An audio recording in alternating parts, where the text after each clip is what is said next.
significant premiums above MSRP at sort of the conventional car dealer, so you'd pay above MSRP last year, and then this year I think things are below MSRP or close to it, and then the manufacturers will then also offer incentives. So what's actually happening are very big price shifts by other car makers. They're just not obvious. Whereas with Tesla, it's obvious. And this is necessary because demand fluctuates a lot. So something's got to be done to achieve a supply-demand clearing point for volume. So just people are reacting to something that's obvious as opposed to saying, oh, yes, every car company does this all the time. Tesla is no exception. That's the actual reality. So, all right. So. Last question. I'll be really quick. Okay. So I will say I have been driving FSD. My wife drives FSD. There's a term called the wife test. My wife will only drive our kids on FSD. It's incredible. Okay. That is a great, I mean, the sort of significant other test is a very a good test. Because for a while there was like, friends or significant others would be like, please don't put it on. It's too scary. But then it's getting to the point where, I mean, it's going to be just smooth as silk. So, in fact, you'll be able to visually tell, perhaps even now you can, visually tell if the car is being driven on FSD or manually, because if it's being driven on FSD, it's smooth and precise. And if you look at if you actually closely observe cars going down the highway, the people are constantly moving in their lanes. So the cars are like doing this all the time when they're manually driven. If it's actually on FSD, it's dead center in the lane. It will actually get to the point where it is not merely, and maybe is at that point, not merely safer than a person, but actually way smoother than manual driving. I can't say enough about the profundity of full self-driving. It is just one of the biggest changes in history that will occur. It's not some feature. it's like a profound. It's really as profound as electrification. And we already have millions of the cars on the road that will literally achieve this with a software update. I mean, that's like head exploding emoji, I think probably a lot of people in this room realize it, but most of the rest of the world doesn't. Yeah, so.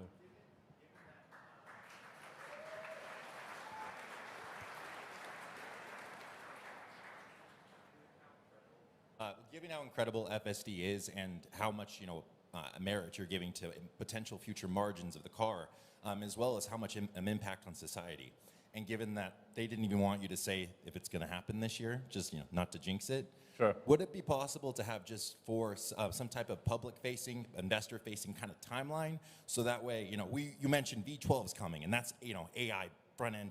Could we just see kind of a timeline on this is the version we're at? These are the things we're working on, and this is when we're, ETA. So we can kind of see that in real time instead of maybe Elon time. No, so the thing that's been, really difficult with full self-driving is that it very often seems like it's about to happen until you realize that you're actually at a local maximum, and that you need to re-architect elements of the software to get out of the local maximum to then a higher local maximum. So it's been this sort of series of logarithmic curves. And that's why it's been like, it seemed like, oh, if you just extrapolate this on a straight line, it gets to self-driving, except that it's not a straight line, it's a logarithmic curve, and it sort of, and you start hitting these like local maximums where you'll sort of asymptote to a certain capability and then have to re-architect things. So now I think we're finally at a high enough local maximum, or will be this year, where to the point where it is, I think, probably safer than a person, meaning the probability of injury on average will be better than a person, even if someone pays no attention to the car. It is worth saying that right now, for human supervised Tesla full self-driving, it is dramatically safer than manual driving. It's like, I think like 4 times safer, maybe more. So it is already a massive safety improvement to have human supervised FSD right now. And I think we will get to the point where we're always going to be in some amount of local maximum, but I think that we'll be in a local maximum that exceeds human level safety this year. Yeah, but I guess we'll see. So anyway, I want to thank you all for coming, and so.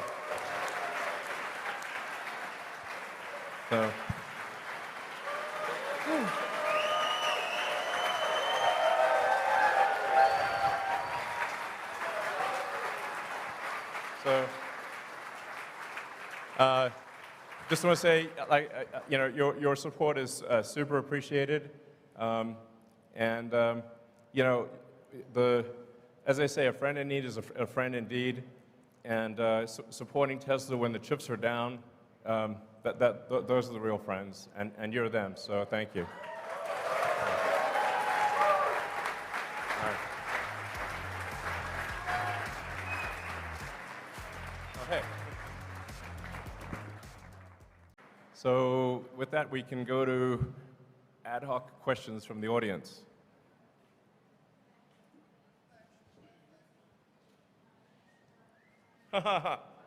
Okay, definitely the person in the Optimus outfit with the red cowboy hat.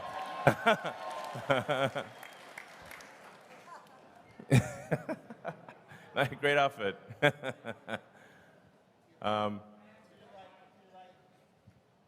Sure. And we'll try to get through as many questions as possible. And you know, you hit me with your toughest questions. Fine.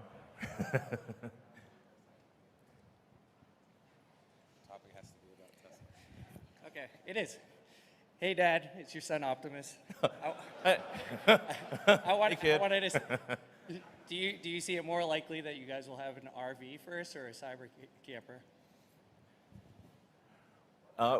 Well, we don't have any plans to build an RV quite yet, although I can certainly see how Cybertruck could be converted into an RV. And we are adding a lot of sort of attach points to Cybertruck, so others can build things. You know, somebody can have a startup, or other companies can build things that are attachments that enhance Cybertruck and turn it into a camper, essentially.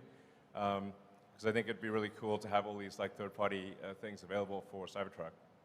Awesome. Thank you. All right.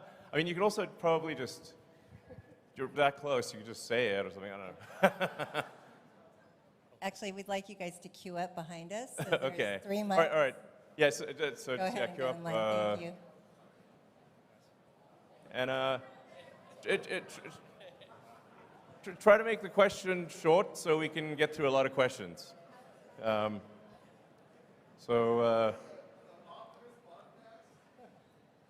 Maybe. Oh, you mean just like a Tesla team doing a podcast about Optimus? Oh yeah, sure. Yeah, you know, I wonder if maybe we could have sort of like an addendum after the earnings call, which is like a, you know, 30 minutes podcast on Optimus or something, like for those who are interested. Okay, I think we'll do that. So, anyway. Great. All right. Hey, Elon, thanks for doing this today. It's an awesome event. Thank you. Welcome. Thanks for coming. Hope you guys are having a good time. Yeah, having a great time. I'm pretty confident we have the funnest shareholders meeting by a long shot. Undoubtedly, yeah. It's amazing. So, So I'm really excited about a lot of things with Tesla. It's hard to pick a good question that is going to cover everything. But with the energy side of the business, I think it's hugely underrated. I mean, we got tons of problems, California with rolling blackouts. Sure. how do you think you can incentivize people, more for solar, battery backup, and we've got the referral program that's been beefed up as well. So, what are your thoughts there? How we can get people on board? Yeah, actually, one of the challenges in California and a few other places is that in order to have the Powerwall be like an uninterruptible power supply for the house, we have to actually have a switch that disconnects you from the utility. Otherwise, you just, send energy into the grid, and it doesn't do anything. That's actually been quite difficult with utilities, but I'd like to thank PG&E for recently helping us get approval for installing the backup switch for Powerwall in California so that people can have uninterrupted power in California. And we're working on that in every jurisdiction. So I'm confident that that's going to be a great long-term situation. And then, as I mentioned, Megapack is growing very, very rapidly. Yeah, so things are, things are really growing like ridiculously fast on the energy storage front. So yeah, I feel good about that situation. All right, next question.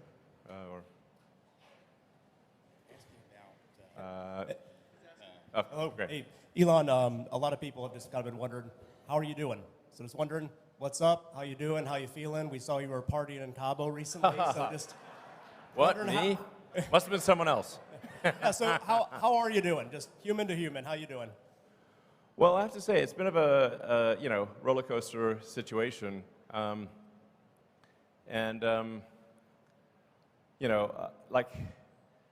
it's actually pretty rare for me to be at a party. So that's like the first party I've been at in a while. And actually wasn't even going to go to it. Then my brother talked me into it. So thanks, Kimball. Yeah, I have to say, like sometimes the work pain level is quite excruciating. And then on top of that, I get dumped on in the press. So it's like, it's not exactly super fun. There was a short-term distraction because I had to do like some major open heart surgery on Twitter to ensure the company's survival. But that, I think Twitter is now in a stable place, and obviously very excited to have Linda Yaccarino join. And so I think Linda's going to do a great job running Twitter. I'll provide, obviously, guidance on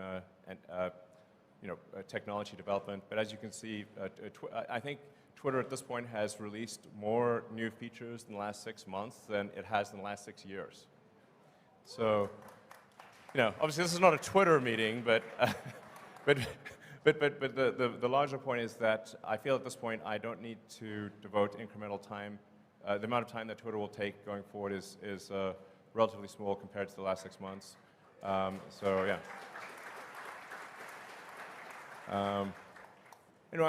Apart from like there's like some macroeconomic things that we can't do anything about. Overall, I feel very good about the health of the companies, and I'm increasingly optimistic about the future. Thanks for asking. It's kind of you to ask. So.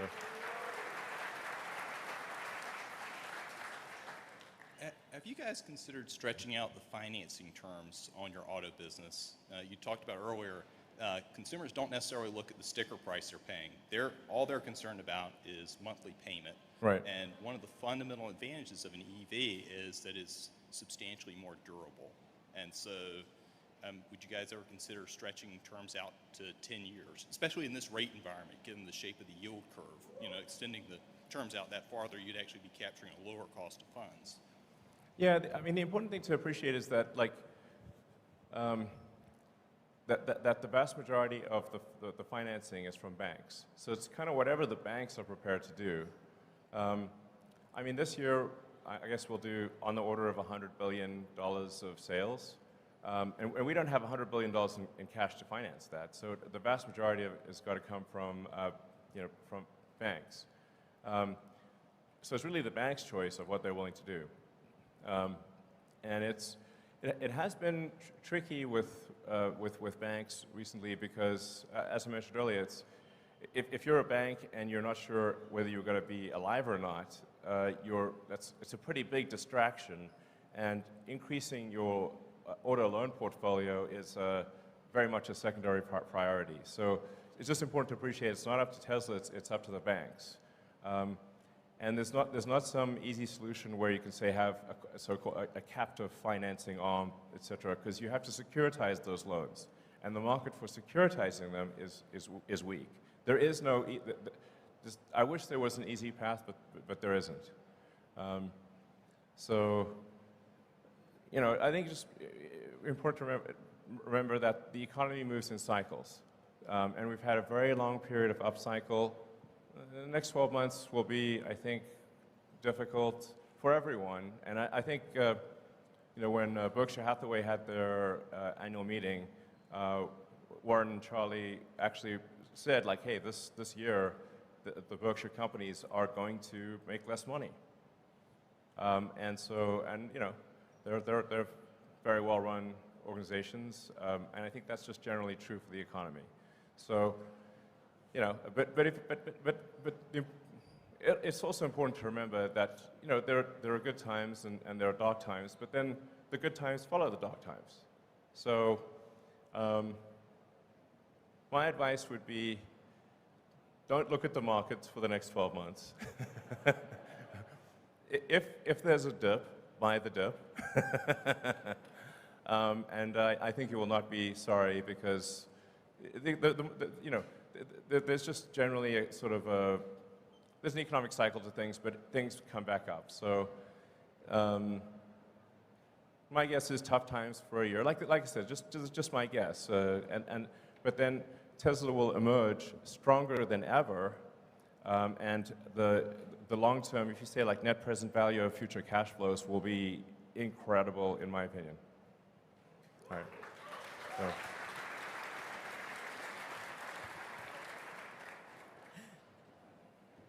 Hey, Elon, meet Kevin here. Hey, how's it going? Good, thanks. So Tesla is the largest position in my ETF, ticker PP, and that's for pricing power.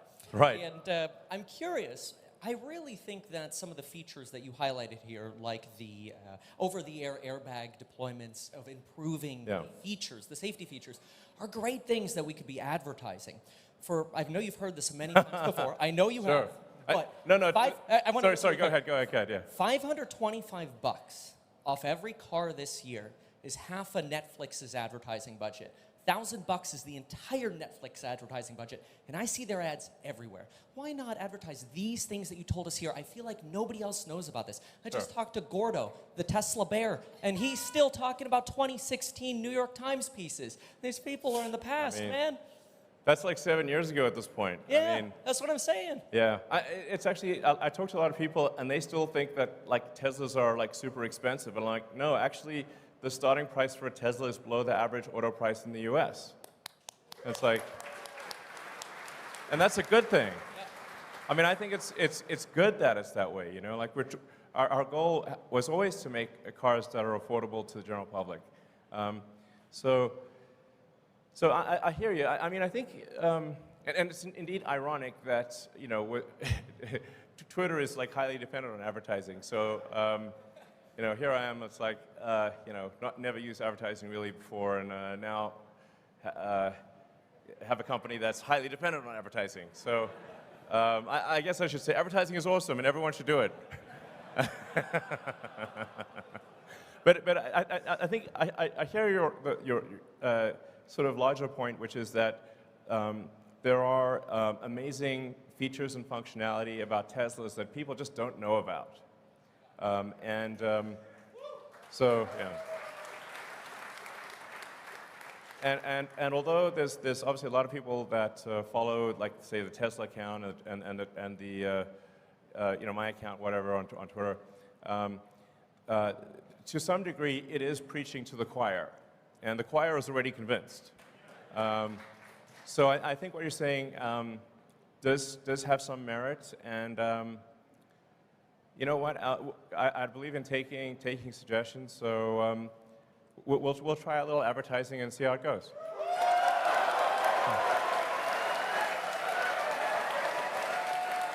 Okay. Okay. All right, I wasn't expecting that level of enthusiasm. But okay, it sounds like our shareholders, if I read between the lines, subtle as it is, are saying we should probably do some advertising. Okay, very well. All right.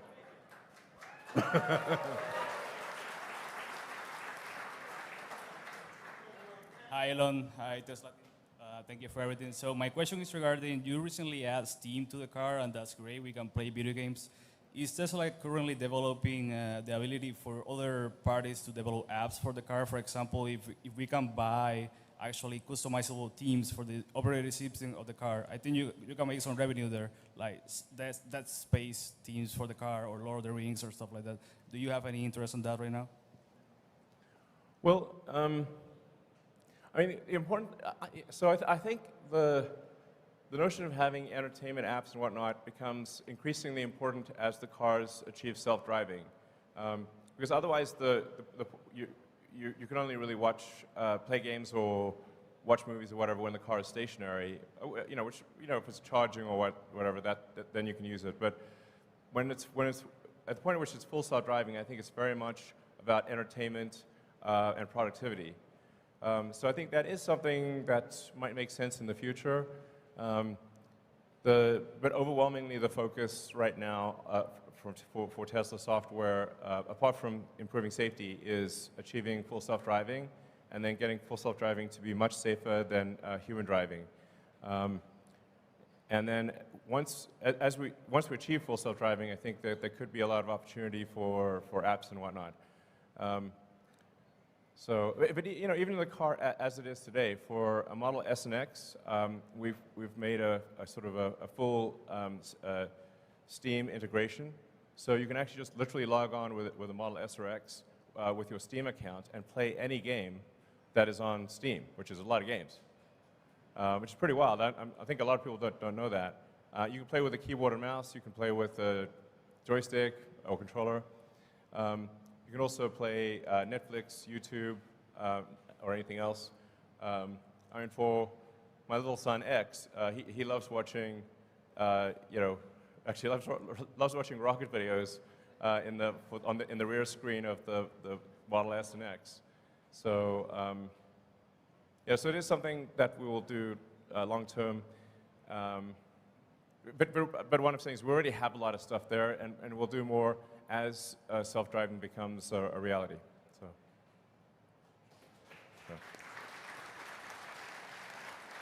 Hey, Elon. I'm John, or Dr. Know-It-All on YouTube, and I don't know it all. But anyway, my question is, as you guys move completely or finish the transition in full self-driving from version 1.0 of the software to 2.0, what do you perceive of as the potential stumbling blocks after that? Because it seems like that's the major, kind of step change that needed to happen, and so you're almost done with that, and what happens after that? And also, please let me interview about full self-driving. Like, I'll spend 2 hours talking to you about just that. So, thank you. Well, one can really think about full self-driving as sort of a march of nines of reliability.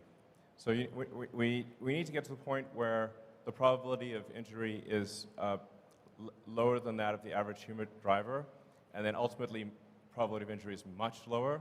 So even at the point at which the car is capable of driving itself, there's still actually a lot of work to do, because every year there's 1 million people that die in auto accidents, and I think probably everyone in this audience has friends and family that have died or been seriously injured in auto accidents, and for there's like 1 million people that die. There's 10 million people roughly that are seriously, permanently injured, and so it matters that if we can get that down by an order of magnitude, there's like 900,000 lives saved per year, maybe 9 million severe